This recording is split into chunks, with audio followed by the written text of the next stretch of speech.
winners of primaries. APC has no candidates in the 3 senatorial districts. INEC explains why it rejected Lawan, Akpabio, and Umani. Terrorist bomb another police station in Kogi kill officer. Gunmen kill 2 policemen, varsity lecturer, 2 others in Benue. Supreme Court crisis opens cans of worms in federal state judiciary. Our state deceive NJC with rented cars houses. Apex Court dismisses Buhari's suit on electoral acts. Terrorism with a rider. Southwest state beef up security around churches, mosque. Police, Amoteco put operatives on alert. Tomorrow is Operation Show Your PVC Day. PFN tells Christians. Falcons name final squad for 2022 Halcon. Muslim tickets can guarantee APC victory in 2023, says Arewa Group. Public Service Day with rider Ogun Deputy Governor. HOS Grace Novelty marches. Resign now or your deputy governor advised. These and many more after this time out.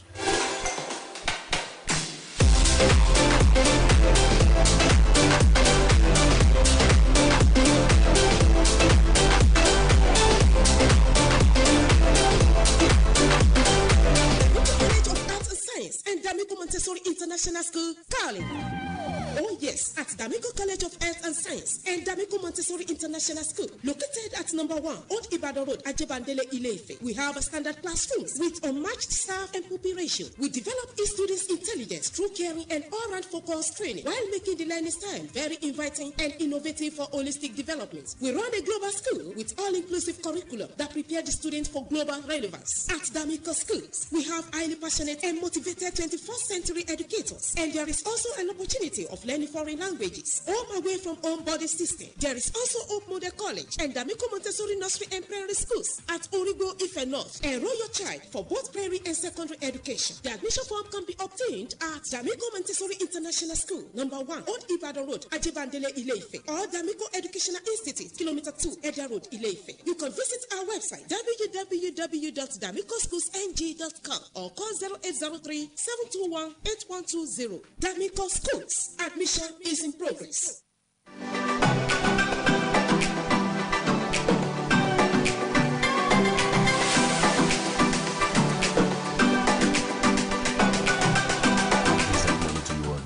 Welcome to Headlines, Saturday's edition of Headlines. I am Adeniji Kende Pianing with Ulushola Egbodofo. Good morning. The Northern Nigerian Front for Equity and Good Governance has expressed reservations over the utterances of some politicians in the region that only a Muslim ticket could guarantee victory for the All Progressives Congress APC in 2023. Speaking in a news conference in Kaduna on Friday, the national president of the group, Zagaria Abdulaziz, said that his group was very concerned and disturbed by the utterances of a few verses that attempted to push for their narratives using religion and ethnicity under the guise of speaking for the North. The NNFEGG leader added that they are brazenly and openly said that only the choice of Muslim from the North as running mate to the candidates of the ruling party can guarantee the votes of the North. In other words, they are saying that a Muslim ticket is the only way to victory for the ruling party. According to another group, this contention was misleading and very unfortunate. For submitting to the Independent National Electoral Commission INEC names of persons who did not go through primaries, the All Progressive Congress APC National Working Committee NEC, led by Senator Abdullahi Adamu, may have made the party not to have candidates in some constituencies. INEC released names of candidates on Friday without putting a candidate for the APC for Yobe North Senatorial District.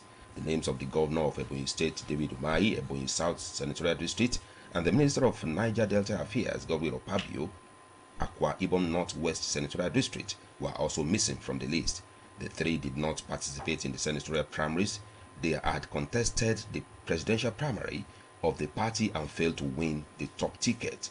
Bashir Mashina, who won the party's primary for Yobe North Senatorial District, was not on the list, just as Senate President Ahmed Lawan's name, which was submitted to INEC, was missing from the list too. INEC's National Commissioner for Information and Voter Education, Mr. Festus Kokoye, in an interview with newsmen, said the commission did not publish any candidate for the APC for that district because it did not receive the name of the person validly elected at the party's primary. Following his defection from the ruling People's Democratic Party (PDP) to the All Progressives Congress (APC) in Oyo State, a chieftain of the PDP in the state, Chief Olawale Oladoja, has said the Deputy Governor, Mr. Rolf Olaniyan, to resign. Oladoja said the Deputy Governor might be thinking that he had not violated any law with his defection, but his acclaimed Omoluabi ethics and morality suggested that the right things should be done at all times. The party chieftain, in a statement he personally signed in Ibadan on Friday, said he was not surprised by the defection of Olaniyan because he had been hobnobbing with the APC leaders in the state for quite a while. According to him, the deputy governor ought to have dropped everything that had to do with the PDP, including the opportunity given to him by the governor to run with them in 2019. In the meantime, the Supreme Court on Friday struck out a suit by President Muhammadu Buhari and the Attorney General of the Federation, Abubakar Malami San, challenging Section 8, Subsection 12 of the Electoral Act. A 7-member panel of the Justice of Apex Court, led by Musa Datijo Muhammad, unanimously struck out the suit for being an abuse of the court process. Justice Emmanuel Akomaye Ajim, who believed the lead judgment held that Buhari, having earlier assented to Section 84, Subsection 12 of the Electoral Act 2022, could not turn around to approach the court to strike it down. There is no provision in the Constitution that vests the President with power to challenge the constitutionality or desirability of a legislation after he has assented or denied his assent. Justice Ayin said, adding that the President had given his assent to the act. He said that the request by Buhari to the National Assembly to delete the provision amounted to constitutional violation and held that the suit was a ploy by the President to get the court to validate the violation. Against the backdrop of the June 5 attack on St. Francis Catholic Church, Owo, Ondo State, where scores of worshippers were killed, states in the southwest have begun taking measures to fortify their worship centers, especially churches and mosques. The police in Ondo, Osun Ekiti, Oyo, Ogun, and Lagos states told headlines that they had tightened security around worship centers in the states while putting their operatives on alert. The police in Ondo State told headlines that it had beefed up security around all churches and mosques. Now in Ekiti State, the police have directed that they are meant to provide tight security for worship centers across the state. The police spokesman in the state, Sunday Abutu, in an interview with Airlines, noted that the Commissioner of Police, Morenikeji Adeshina, had directed I directed the various tactical units in the command to deploy both plainclothes and uniformed men to the centers during services.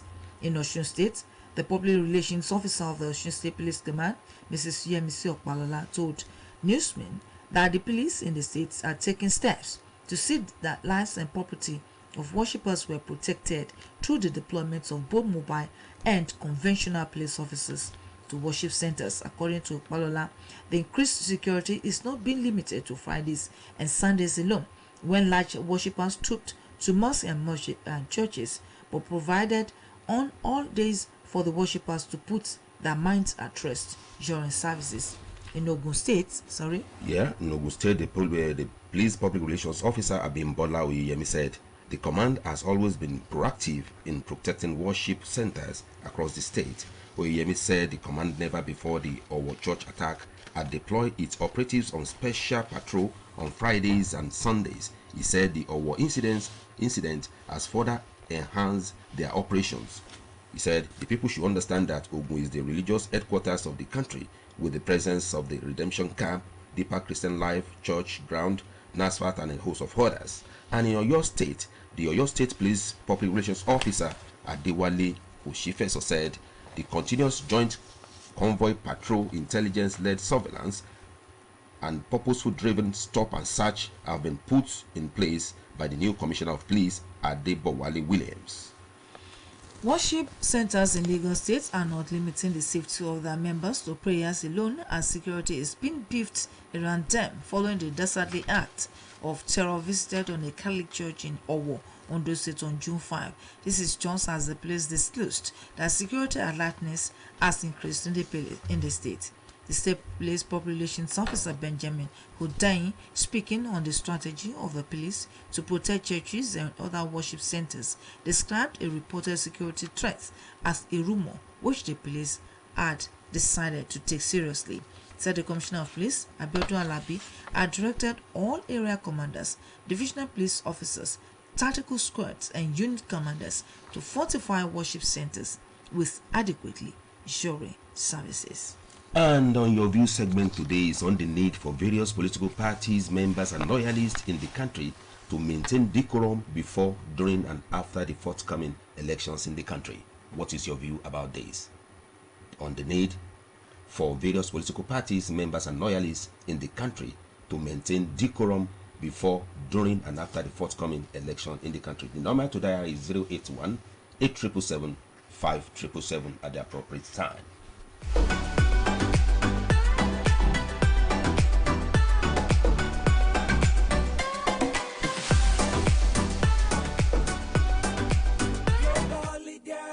Academy, always a leader.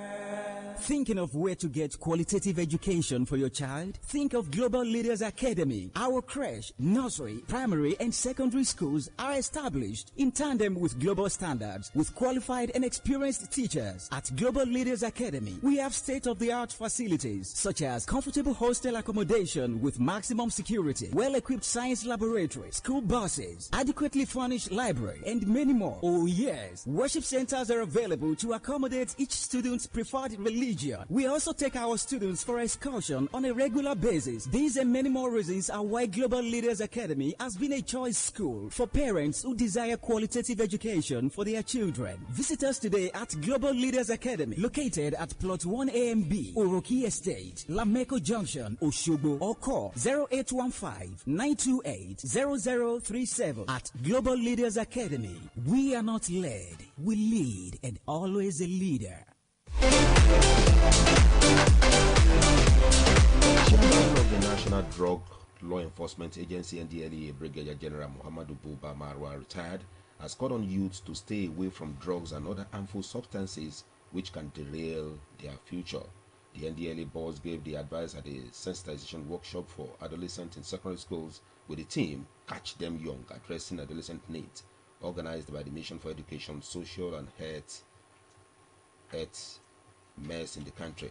Marwa, who was represented by Mr. Chibu Odomele, Assistant Director Drug Demand Reduction Directorate NDLEA, said youth need guidance on how to shun drugs and live a meaningful life. Thank you.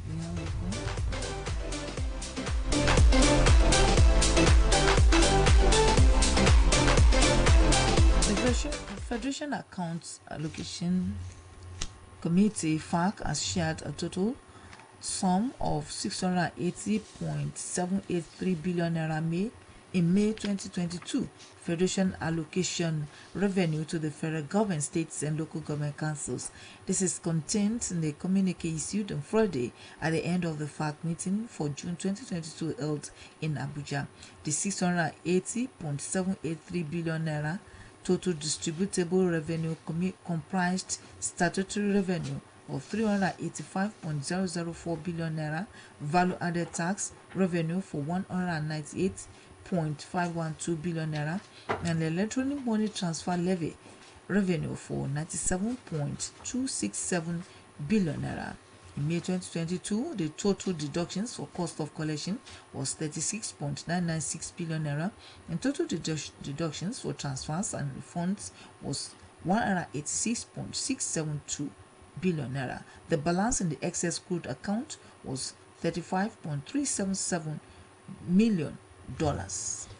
Once again, your view segment today is on the need for various political parties, members and loyalists in the country to maintain decorum before, during and after the forthcoming elections in the country.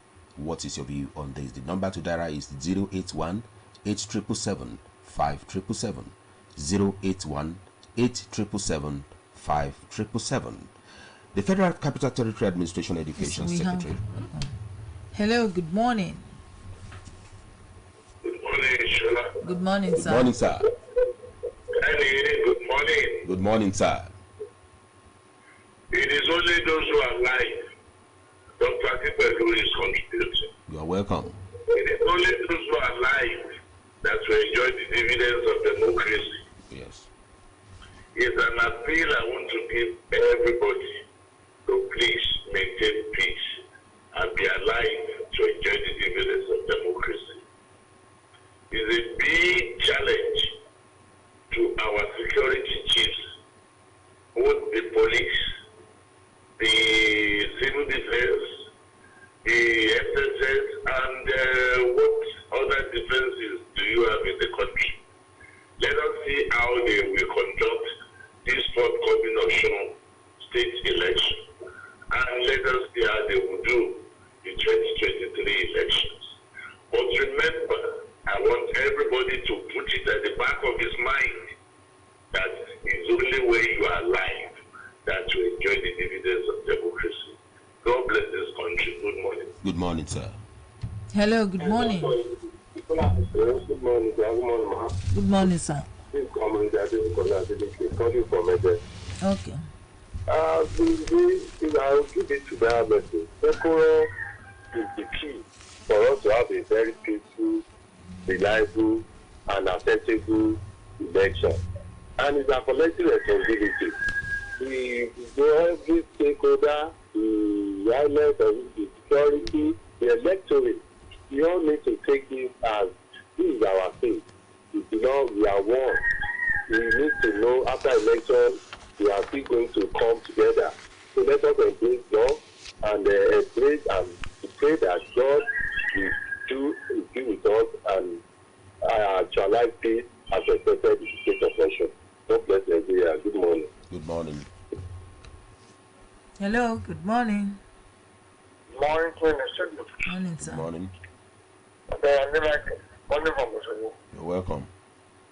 As we are approaching the election in this state next month, and that of the nation next year, I want to appeal to our political gladiators and all particularly to cultivate the habit of doing it right. Nobody deserves to lose his or her life because of their election. All this will be avoided. Snatching of ballot boxes should not be allowed. We should cultivate the habit of doing things lawfully and civilized human beings. Let us be very, very careful so that we can enjoy the dividends of democracy. God will choose for us in Jesus' name. Amen. Hello, good morning. Good morning, ma. Morning, Morning, sir. ma. Alaji Mufika Wadeleke from Ukebale. Youth are the main issue, honestly. Our youth should not engage themselves in thuggery. They should be united and more mature to take Nigeria to the next level. Good morning. Good morning. Hello, good morning. Good morning, sir. Morning, sir. You are calling from Mirabiti.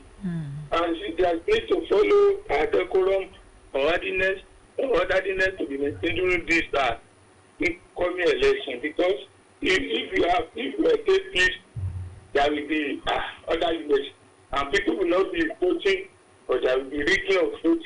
Because we want peace in this state. If everything is okay, there will be peace, and God will help us this election so that nobody will lose his life, and there will not be starting of forces or fighting or rioting anywhere. If we maintain peace, we should know that we don't have other states than this state. So God will help us to have a good election. Thank you. Thank you. You have the next. The Federal Capital Territory Administration Education Secretariat in Abuja has vowed to shut down any school that failed to meet the minimum standard of educational curriculum. Acting Director Quality Assurance Department of the Education Secretariat, Mrs. Magdalene Uzwanya, issued the warning at a meeting with the leadership of the National Association of Proprietors of Private Schools FCT chapter. She reiterated the determination of the department to enforce compliance with the Nigerian educational curriculum and ensure quality in both teaching and learning in the FCT. The director also warned private schools that operate with expired accreditation certificates to desist from such acts forthwith. 5 persons were killed by gunmen in 2 separate gun attacks on Thursday in Benue State. The victims were 2 policemen, a university lecturer, and 3 other individuals. The headlines gathered that the 2 policemen were killed at Yewata in Guma local government area, while the university lecturer and his 2 friends were murdered at Jota Mbaterem in Ukom local government area. The Yewata resident told headlines that the 2 policemen were on duty when gunmen shot and killed them and carted away their guns. It was learned that the incident in Ukum local government area happened around 7 p.m. at a drinking joint. The spokesperson of the police command, Catherine Anene, could only confirm the incident in Guma local government area where 2 policemen were killed. In the meantime, no fewer than 22 persons have been kidnapped in a community within Abuja Federal Capital Territory following an attack by yet-to-be-identified gunmen. Confirming the assault, chief authority, police authorities at the FCT disclosed that the attack took place within Rafin Dagi, a boundary community between Niger State and FCT. Acting FCT police spokesperson Oduniyi Omotaya, who confirmed the incident to Newsman, said the gunmen attacked the community at the time farmers were cultivating their farmland. The police image maker, however, did not give details regarding the attack and those who were abducted. Mr. Omotayo maintained that a combined team of security personnel have been deployed to the area and are combing it aggressively for the traces of the abductors so as to bring them to book and rescue the abductees. Suspected armed bandits have killed a lecturer with the Zamfara State Polytechnic Talata Mafara Sanusi Alilu Kaura after receiving payments of 5 million naira as ransom. Headlines gathered that the late Sanusi Kaura until his death was the student affairs officers of the Abdul Goso Polytechnic in Talata Mafara in the state. Late Kaura was killed by his abductors after payments of 5 million naira ransom for his release after he spent 5 weeks in the kidnappers' den. Close source to the family confirmed to the headlines that 5 million naira ransom was paid to the bandits on Tuesday in a bush near some villages along Kaduna Zaria Road in Kaduna State. The late student affairs officer was kidnapped along with other victims on his way to Abuja for NYSC mobilization to students of the Abdul Goso Polytechnic Talata Mafara in the state. He was kidnapped along the Kaduna Highway and was taken to an unknown destination. A Makurdi Chief Magistrate's Court has remanded a 40-year-old farmer, Teyila Akpe Rakaya, in Correctional Center for allegedly abducting his own daughter. Mr. Akpe Rakaya, who lives at Okan Mbadid village in the Osongo local government area of Benue State, was charged with criminal breach of trust and abduction. However, the magistrate, Mr. Vincent Oko, did not take the plea of Akwanya for what he described as a very act of lawlessness. The Bauchi State Police Command has confirmed that 16-year-old Uzairu Salisu of Kwanam Gulumanum Jaun quarters in Bauchi Metropolis was attacked and had his 2 eyes forcefully removed by one Ibrahim said to be his best friend, who is now at large. Bauchi Police Command PPRO SP Ahmed Wakili in a statement stated that at about 6 o'clock on Thursday, a distress call was received from the ward head of Bichi, a suburb of Bauchi Metropolis, Mohammed Lawa, that a boy of about 16 years old was found in a pool of blood with 2 of his eyes removed at Tusenchura of Yewa area in Bauchi Metropolis. Ahmed Wakili further stated that a team of policemen led by DPO of Yewa moved to the scene of the crime and evacuated the victim to Abubakar Safar Balewa Teaching Hospital for treatment. According to him, preliminary investigation revealed that the victim said that one Ibrahim of Rafin Zofi, whom he knew for some time, lured him to the bush for a manual job on his farm and used a cable wire to strangulate him and remove his eyes. Now on the sports segment, Ogun State Deputy Governor Engineer Mrs. Nomna Salako Idele and the state head of service, Mr. Nafiu Aigwa, at the MK Abiola Stadium, Abeokuta, to watch the novelty match between the team ministry and parastatal counterpart in commemoration of the Public Service Day in the state. In the female category, team ministry beat team parastatal 3-2 via penalty after a goalless draw at regulation time, while the male category team ministry also beat team parastatal 2-1 after securing the winners 10 minutes to the final whistle through a free kick. And lastly, from me, Nigeria's Golden Eaglets on Friday evening lifted the West African Football Union B Under-17 Championship with 2-1 victory over the Young Italians of Burkina Faso, and the final of the competition decided at the Cape Coast Stadium, Ghana. Prior to the final, Nigeria had secured a ticket to the African Under-17 Cup of Nations AFCON, scheduled to take place in Nigeria next year. Super Falcons head coach Randy Waldrum has named his 25 women squad for the 2022 African Women Cup of Nations bid for Morocco. Waldrum, who will be in the technical area for the first time in the tournament, selected Falcon captain Onome Ebi with a mix of experienced legs such as Tochukwu Ulueyi Ebirita Chukwelu, Oshinachi Ohaile, and Francisca Odega. Defenders Ale Plumbrey, Nicole Payne, and Michelle Aloza among the debutants at the Continental Showpiece. Meanwhile, the goalkeeper Rita Okareko, defenders Chidema Okeke, Ngozi Enemayo, and Opeyemi Sunday, midfielder Suliat Abidemi, and Amanda Ujumbadi, and Charity Adule, and forward Anna Imo were all at the camp in Abuja for the tournament. And with that sports story, we have come to the end of today's edition of Headlines. Join our colleagues tomorrow, on Monday, for another scintillating package. My name is Ulushola Egbodo for End. On behalf of the production advisor Bimbola Babatunde and the producer Mutsorayo Ayigbayo, I am Adeni Kendi saying do have a nice weekend ahead of you. Good morning.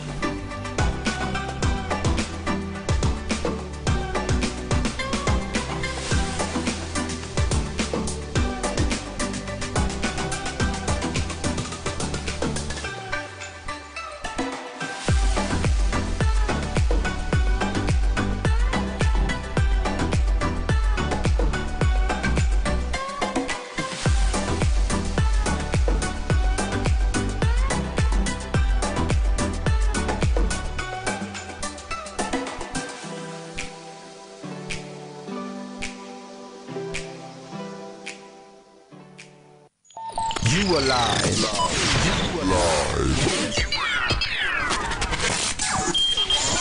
On Osun Radio. Osun Radio.